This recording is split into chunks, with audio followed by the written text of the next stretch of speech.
We had light in our hands. The eureka before river blindness took hold of our sight, we had our children. Until they were kidnapped by sleeping sickness, we had our families. Until we overlooked these tropical diseases that consumed us slowly. Ce poème commence en Afrique subsaharienne, où plus d'un demi-milliard de personnes sont enchaînées par une succession enfermée de maladies tropicales négligées.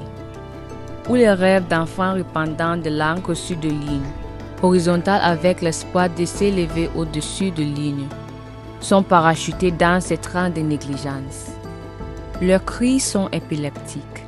Leurs corps ne peuvent pas bouger. Leurs pieds sont retenus par la lèpre, avec des espoirs coincés entre le sol et l'air.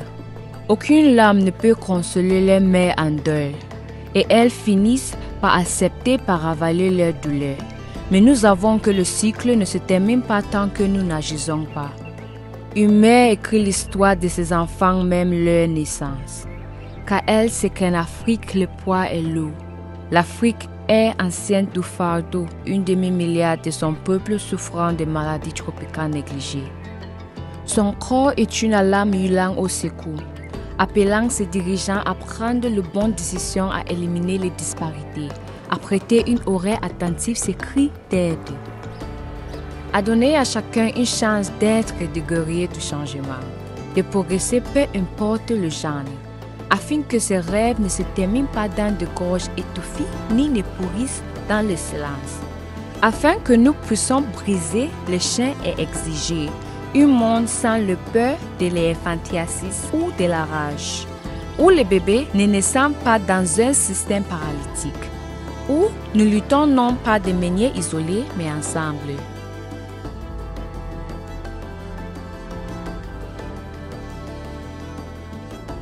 We can break free into a future that is steady, sure and secure, never in submission. We would swim through this darkness, and not even our scars will stop us from trying over and over again, because we know that when we try, we pull the strands of hope closer to us.